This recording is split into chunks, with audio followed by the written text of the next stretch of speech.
welcome to Coffee with Cal. My name is Cara Simon. I'm one of the co-founders of Learn International. And just in case you don't know what this podcast series is about, we are reaching out to folks in the international education field and alumni students just to get their perspectives on current events, talk about the world. Whatever comes up is kind of how we roll with this podcast. So additionally, for those of you who don't know, this is Cal. This is Learn International's mascot. So she's hosting this with our special guest today, Joanna. Hi, Joanna. How are you? Good, thanks. Thanks for having me.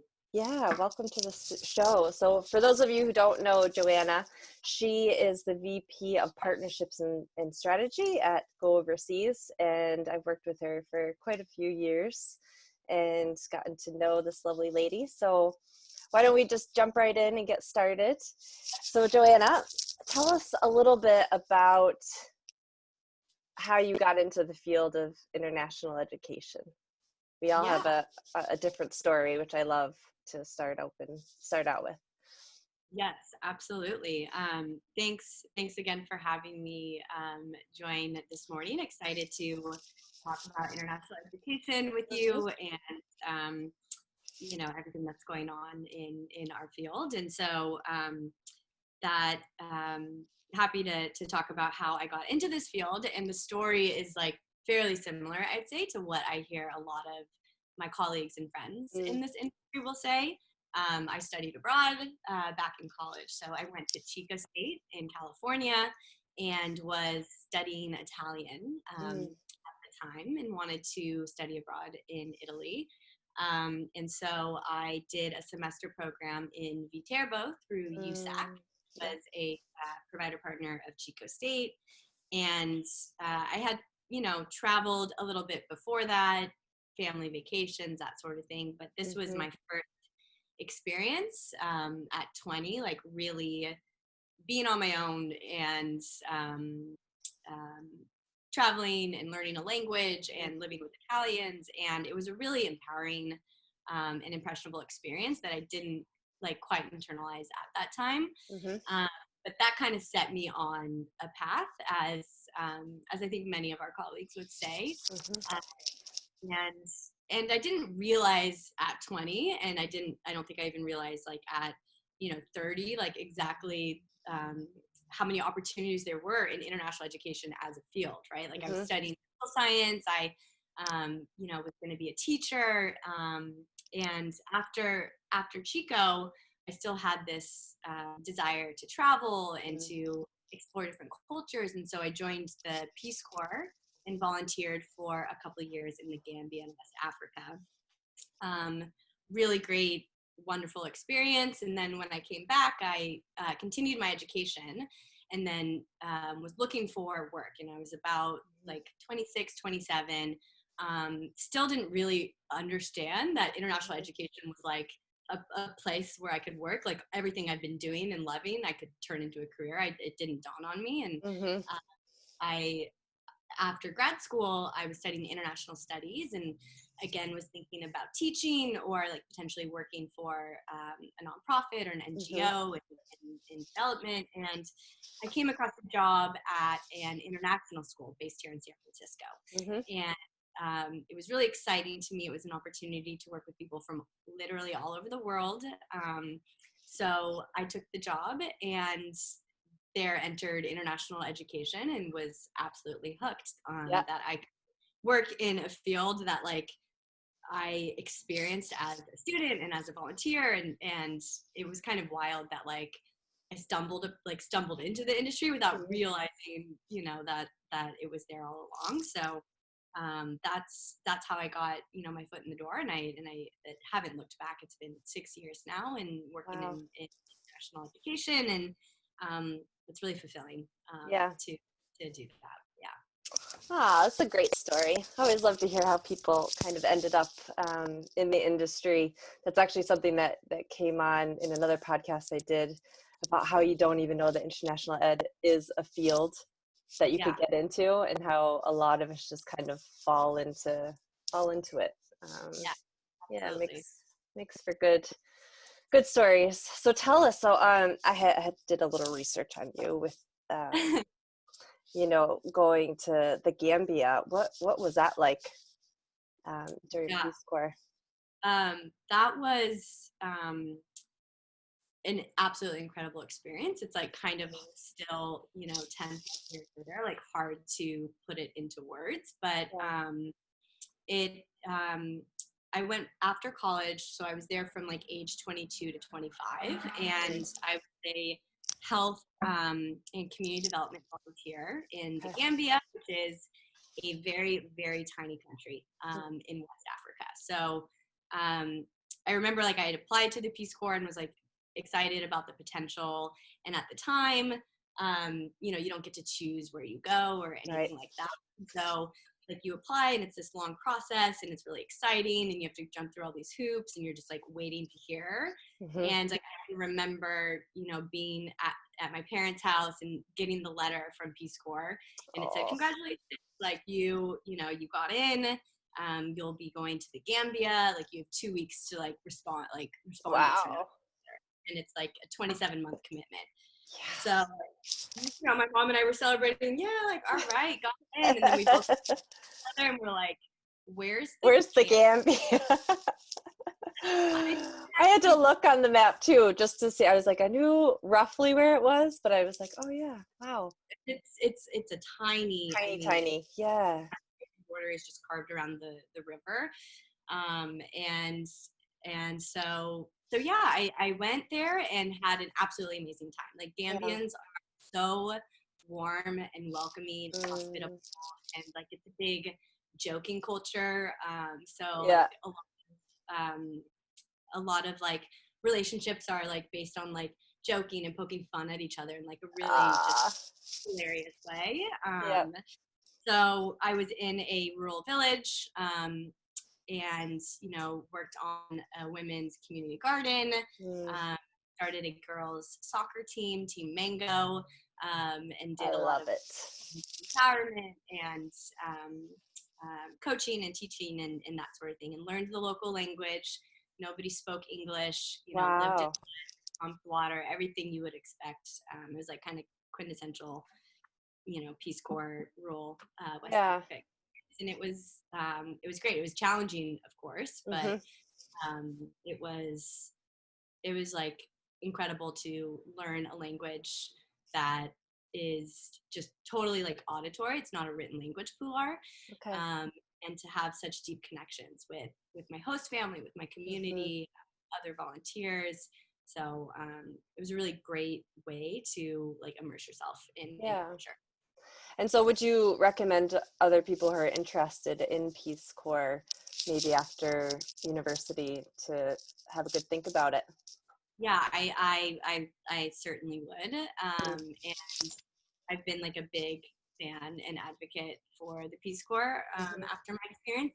It's they run, they run programs in countries all over the world, and there's all different kinds of like projects and kinds of experiences. Like it can vary from like what I had to like living in an apartment and like teaching at a university in a big city in a country. So it really is a very wide variety of programs and opportunities. But I'd also say like not just for people who are wondering if they want to do that after college, but like at any point in your life, there were volunteers there who were in their 40s, in their 50s. We had a woman in her 70s in the camp. She was incredible. That's great. There's no age cap, and upon reflection, like it was a wonderfully impactful experience for me, and I'm glad I did it when I did. But I also think that I would have a lot to offer my community and a lot to learn now, like in my 30s, in my professional experience I've had in my 30s. I think I could still go back and have a different kind of volunteer experience than when I was 22. Yeah. What do you think your 22 self versus yourself now? What do you think the differences in your experience would have been? Yeah, if you could guess. I think that I was really young. I didn't have any work experience, and it was awesome and incredible, but it was like I was learning a lot about, how to apply for grants to help the local community and, how to navigate like the different like local systems and all of that.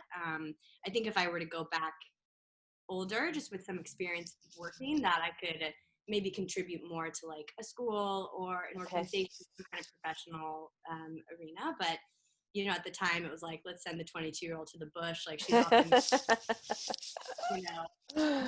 Yeah. whereas people that had more experience were like maybe in the capital working on like food security projects with like local, community organizations or grassroots organizations.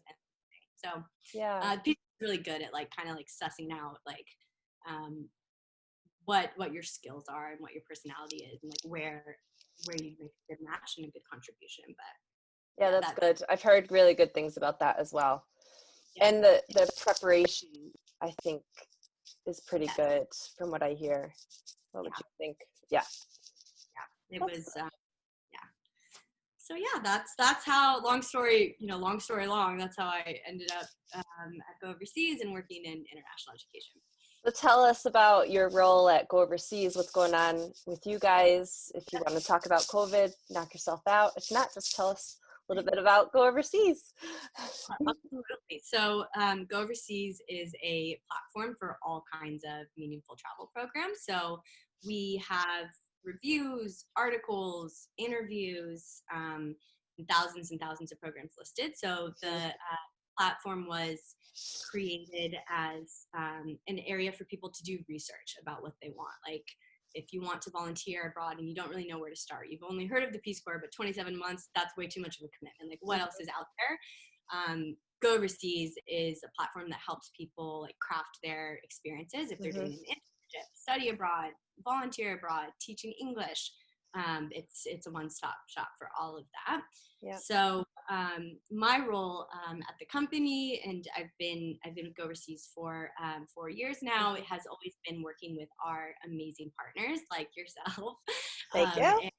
That's what I met you. We were talking the other day. On my honeymoon, we had a call with Joanna. It was great in the middle of a hurricane. So anyway, proceed.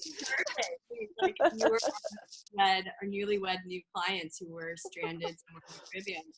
I mean, it could be worse. And we got to see your lovely face, so it's good.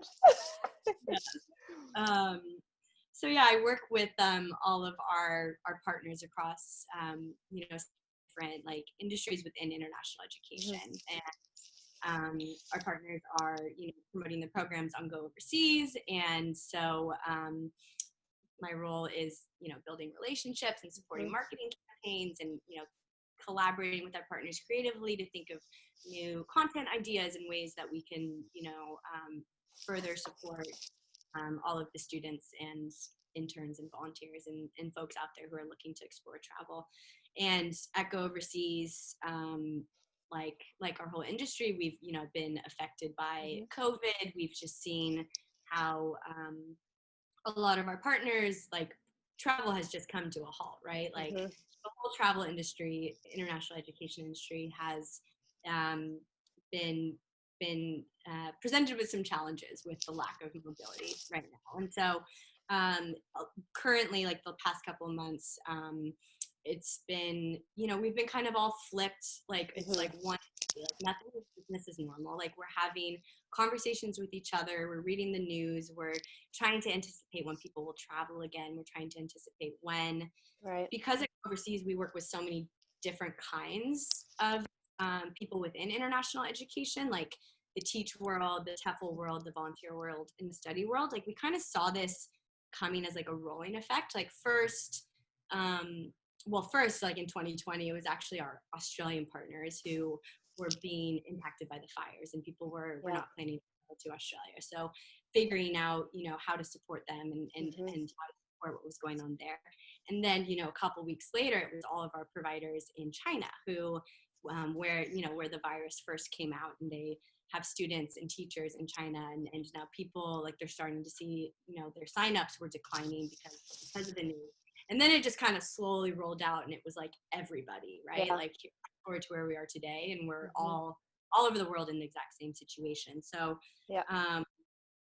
it's been interesting. I'd say the last couple of months, like the conversations have been really collaborative, and there's been a lot of creative ideas that are coming out of this.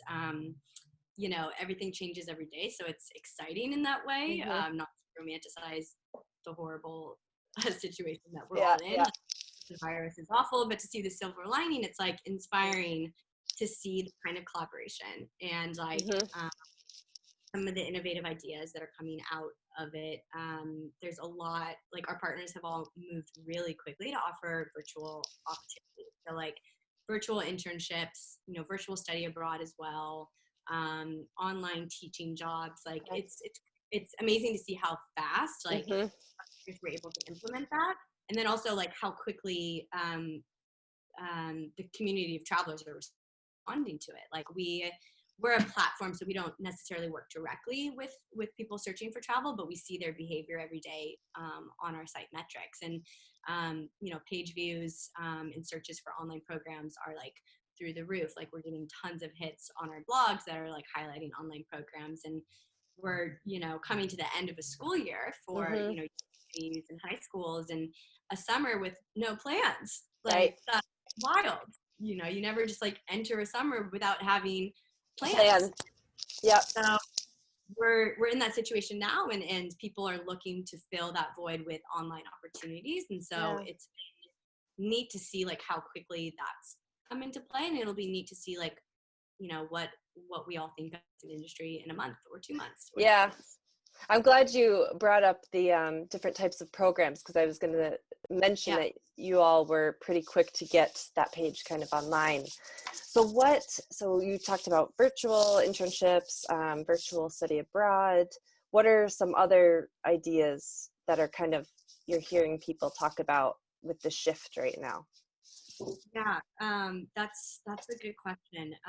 There's been like, in terms of like marketing, there's been a lot of flexibility. I think that the tough part is that absolutely nobody knows when we'll be able to travel as normal. Like people have hopes, they're still planning like from business perspectives and like when, what programs they want to promote, whether it's fall, whether it's winter or spring.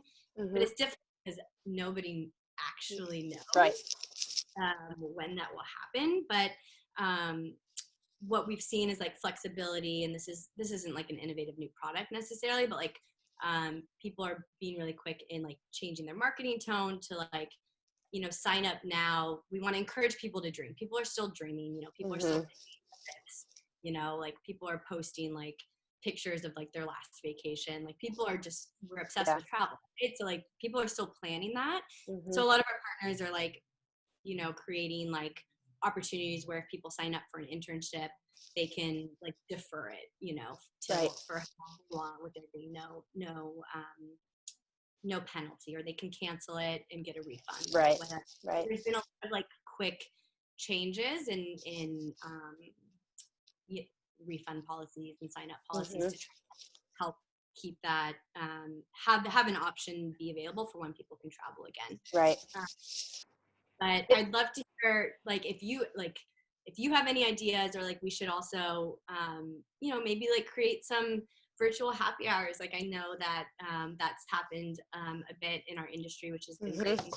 Like maybe we can create like a task force within international education and monitor what it is community wants, and if there are students listening to this, like what ideas do you guys have? Like how do you see your opportunities to travel and get involved? So it's an ever-growing thing, Cara, and like a bit I wish I had more of a concrete answer for you there. But, no, it's the perfect answer, because there is no answer. I mean, when I'm talking to people in the industry, whether it's through the podcast or just in general check-in, we are at the standstill, but it is really beautiful how people are coming together and collaborating, and the creativity, just like you were saying. I mean, did I ever think I'd be doing a podcast? Nope. But this has come out of this. We started writing blogs internally. It was almost like we started doing all these things as during the standstill that have been on the to-do list for ages, right? So podcasts we have talked about, writing blogs we talked about. So all these things are coming up, and it is giving us the space for creativity. And part of me feels like it's really good self-care to be creative. I mean, if you're someone who likes creativity, I guess. Otherwise it'd be really frustrating. But yeah, I find it really rewarding right now if you look for the silver lining with those aspects of the field. So yeah. Absolutely. And it's also like another silver lining. Like, it's so cool that we're just kind of all in this together, you know, like it's, again, coronavirus is awful.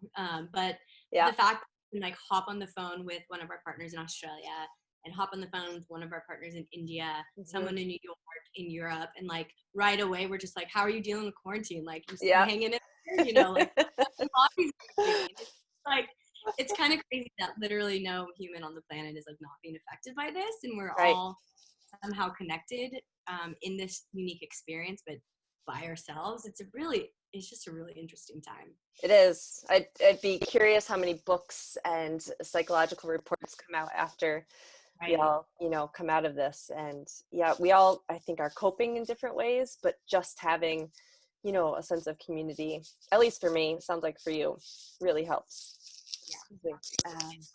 So kind of one or two last things. I wanted to ask about lacrosse, because apparently you're a lacrosse coach. Yes. This is awesome. You might have to explain lacrosse though for our international listeners. I will explain lacrosse. I'm not coaching right now at the moment, but I played lacrosse through high school and college, and then coached for several years after that. But nice. It's an incredible sport. I'm biased, but I absolutely love it. And for people who are not familiar with lacrosse, it's played on a field with two goals, similar to field hockey or soccer, but you have a stick and a ball and you throw it like above your head and catch it like so. And it's like so. No one can see me, but I'm acting out. Yeah, that's really well done. I'm impressed. So yeah, it's amazing, and I'm excited for the time when, you know, people can play sports again. Yeah. So how about every day for you? I think you work remotely anyway, right? Yep. You go overseas. Yep. So what has changed and not changed for you? Yeah, so we work remotely. We have like, you know, before the shutdown, we have, you know, part of our team works remotely, but most of us would come into the office. So now, you know, like all of us are working remotely. And I've like just been trying to like set up a schedule as best as I can. I live alone, and I'm a very like social person. I don't know if you could tell that. Oh, had no idea. So, you know, I've named all of my plants. You know, I talk to them really, check in on them. That's no, really but I think good. We'll set up a separate session after this to talk about that. Perfect. But yeah, just like setting up a routine. You know, like every morning I'll like try and like think about, all right, from 9 to 10, this is what I'm focusing on. Take a 10-minute break, play the ukulele, come back from this time to this time, you know, because otherwise like the day goes by, and you know, it's just, we're in a weird time vortex right now. So like I try to segment out to help, and with the team, like we're on Slack with each other, we're on Zoom, so always feeling really connected to my go overseas. Yeah, that's good. I think about that. A lot of people who are alone or can't get outside, like you're in California, and they're pretty strict there. You were mentioning the other day. So I never thought that I'd be thinking technology, but I think the technology every day during this. So I could see other people. So I couldn't imagine this without technology. Nope. Agreed. I mean, at the end of the day, I'm like, oh, I'm so over technology and all these Zoom calls, but I can't wait for the next day to see some like a human. So it's good. Well, Miss Joanna, we are going to wrap it up today. Is there anything else you'd like to share with the listeners? No, just everyone's doing great. Hang in there. We're all in Yeah. this together. But yeah, thank you so much for having me on and like creating space for conversations in our industry. I hope the podcasts continue post COVID as well. Us too. Yep. I'm sure there'll be lots more to talk about. So yeah. Thanks so much for joining us today. And I know you're 3 hours back from me, so you have your full Friday ahead. But anyway, to our listeners, thanks for joining us on Coffee with Cal, and stay tuned for our next session. Bye.